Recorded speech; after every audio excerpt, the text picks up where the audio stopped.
Hello everyone. So in this video we are going to learn how to do processing with ProSysII.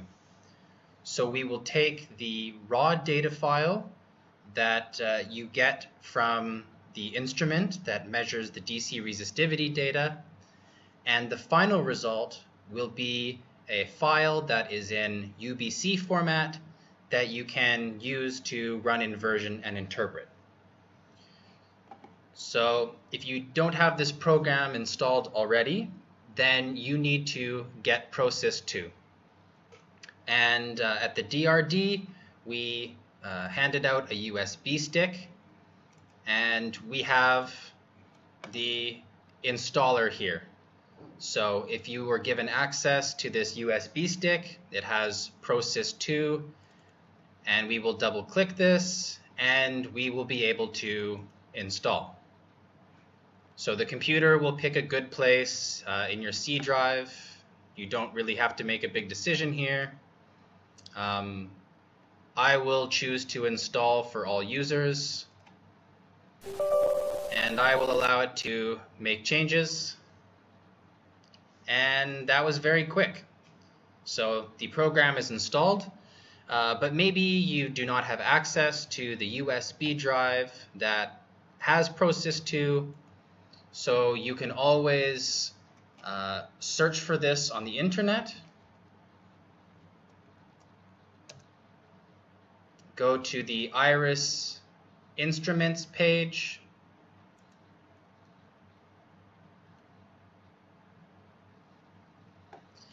And you can download whatever the latest version is. So this could take some time. But once this has been downloaded, you can go to your downloads folder, start this program, and it will do the install the same way as you just saw. So this is how you would get the ProSysII program on your computer. Now that we have ProSysII, we can start the program. So you can look in Windows and type ProSysII and start the app. And it will sometimes ask you if you want to update the new version. You can do this if you want to, but to save time we will click no. And now we've opened the program. So the first thing that we'd like to do is load some data. And the data that the raw data that you would get from the Iris machine is in something called a bin file. So maybe someone gave this to you on a USB, but here it is, a .bin file. So this is raw data that ProSysII can read. So we're just going to copy the name of the file here, and we're going to open and paste that directory. So we see our .bin file, and we are going to load this. So now we have just loaded all of the raw data that the Iris machine collected, and we haven't done anything to it yet, and so now we need to do some processing steps. So the first thing you maybe want to ask yourself is, are my electrodes in the right place? So there have been times where we've put an electrode spacing of 8 meters, and then we decided to change it to 10 meters. So it is very important that you look at the locations of A and B and M and N and determine if you are using the correct electrode spacing. So for this data set, I was told that the Iris machine was set to a 8-meter electrode spacing. So the A is at 0, and then the next location is 8. But actually, we made the electrode spacing 10. So we need to change this. We need to fix this. And so what you will do is you will go into processing, and you can use something called modify spacing. If you choose increment, then you can change the spacing by a number 5, and it will shift all of this location to the right by 5 or -5. But in this case, we want to make it wider, bigger spacing. And so we would like to turn this from a spacing of 8 meters to a spacing of 10 meters. So we need to multiply all of the values by 1.25. There is no fast way to do this, but that is okay.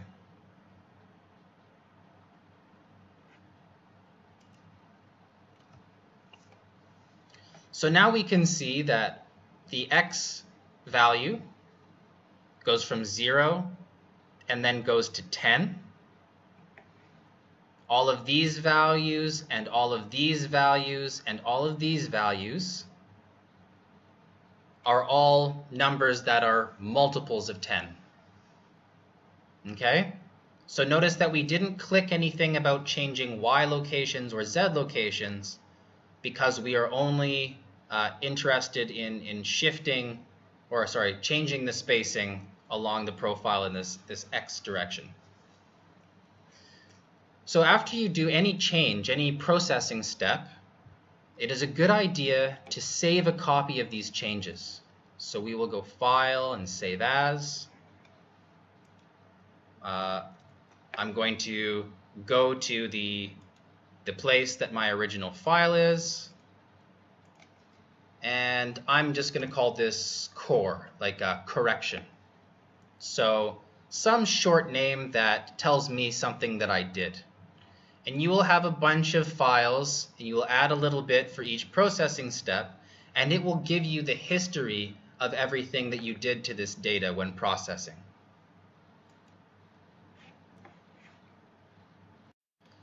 So after we have loaded the data and we are sure that all of the electrodes are in the right place, it is a good idea to look at the data. One way that we can do this is by clicking this button. And this button will show us the raw data in pseudo section. So these are the apparent resistivities on a linear scale. And these are the different apparent resistivities in bins on a histogram. Notice that some of the values of apparent resistivity are negative. So there's obviously some bad data in here that we have to get rid of. And we're going to go through the steps. So you can plot your data at any time with this pseudo section. Another way that you can look at it is by clicking Processing and Exterminate Bad Data Points. And this will actually let you see the span of all of your data values. So we can see that there are actually most of the data is clustered around here. Most of the data gives you apparent resistivities between 10 and 1,000, which is quite normal for MON state. But there are some values over here that are obviously outliers. These are not good data points. They don't fit with what most of the data is doing. And maybe there are some data points here that you are not as confident you should be using them. So we will show the first processing step. And that is to get rid of all of the data points that are obviously very bad. So to do this step, we will click Processing and use the Automatic Filtering button. Notice that after using this, some of the data are not selected. So this means that if we tried to export or do other things, we are only concerned with the data that are selected. And out of the 1,530 data points that we had, we now only have 1,498 data points selected. We can go and see how this pseudo section is changed. So we got rid of some data points in this area that were not very good. We see that none of the apparent resistivities are below 0 anymore. So we got rid of all of the ones that are sort of impossible. And we can also take a look again at the exterminate bad data point and see that the data points that were over here that were bad. So that is a good first step, but maybe we want to do some additional filtering or get rid of some additional data points that we don't like. And we could go into this exterminate bad data points. And if we see something that we really don't like that the auto filter did not get rid of, then we could actually select any of these data points and we could reject them.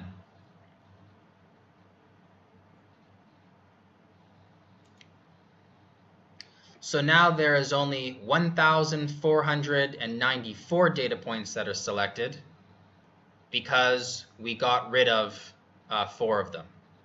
So that would be a way to manually remove data points if you felt that you needed to.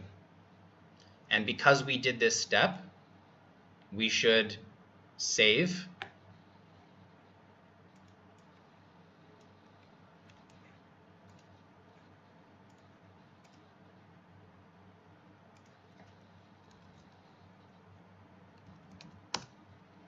Another way that we could get rid of or unselect some bad data points is to go into processing and use filtering and value. So we have a lot of plots here. This shows you all of the different apparent resistivity values, and this shows the standard deviation. And so we see that the apparent resistivity values are between roughly 1 and 1,000, which is normal for MON state. Or sorry, they're above 0, they go up to 1,000. And the standard deviation is how much noise we have on the data points.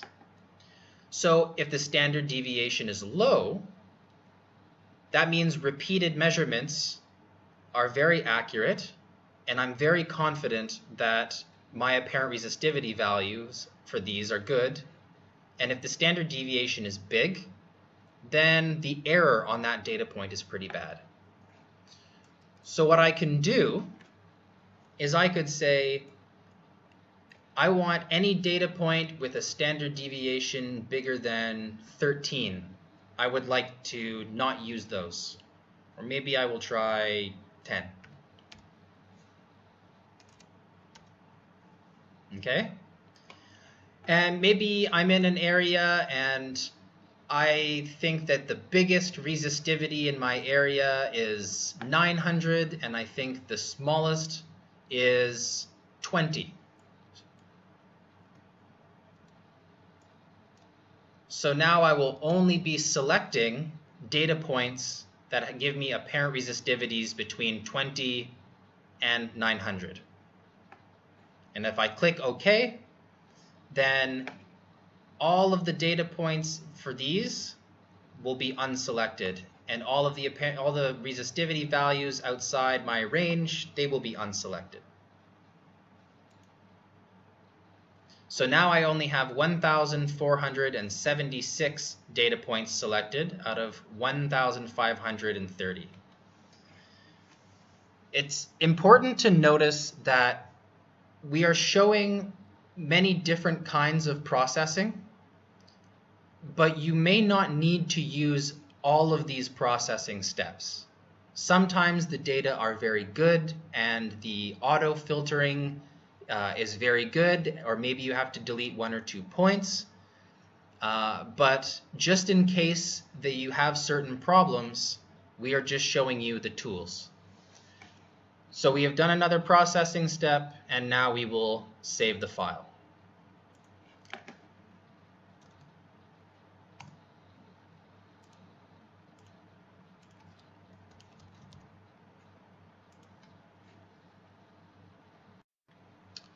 Now that we have done standard processing, I'm going to show you how to add topography. And if you don't do this step, you will assume that the topography is flat, that everything is 0. But if you choose to add some kind of hill or some kind of surface topography, we can add this.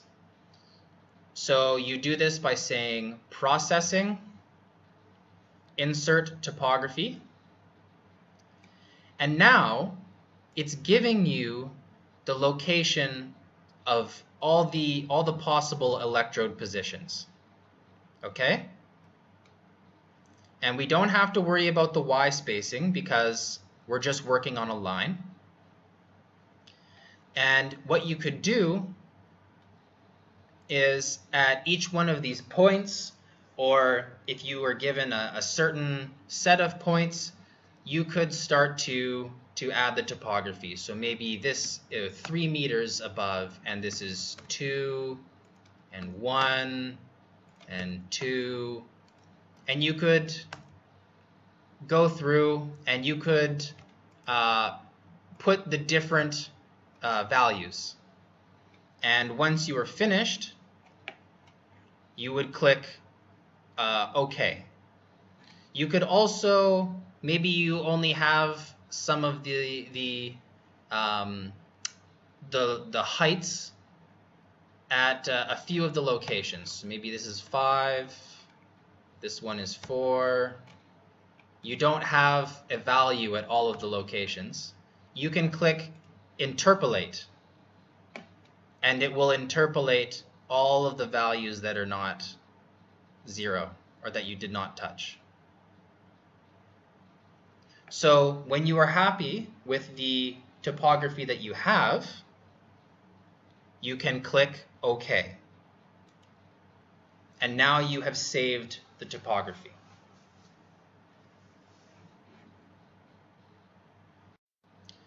If you are truly confident that you don't want to use the values that aren't selected at any time in your processing step,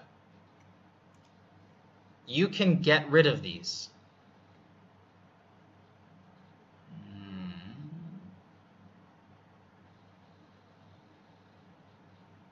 So you can delete ignored data.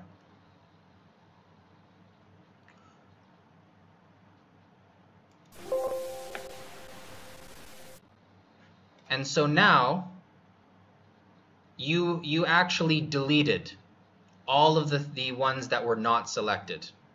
Before, you had just unselected data.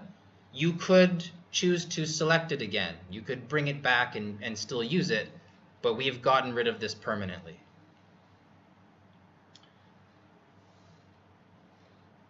And so now the final part is to output the data.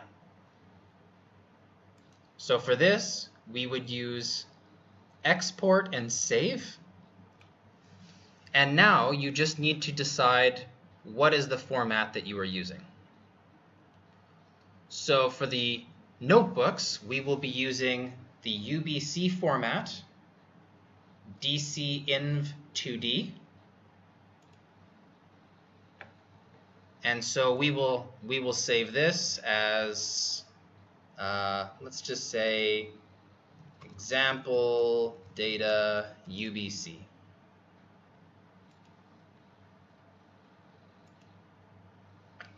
And when we go into this folder, it gave us the data in USB format, and it also gave us the topography. Notice that the topography is not all zeros. So there's 72 electrode locations.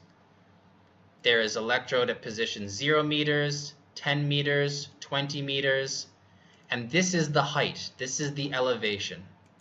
1, 2, 5, 5. So because we added topography, it will export that. There are also some other formats that we could use.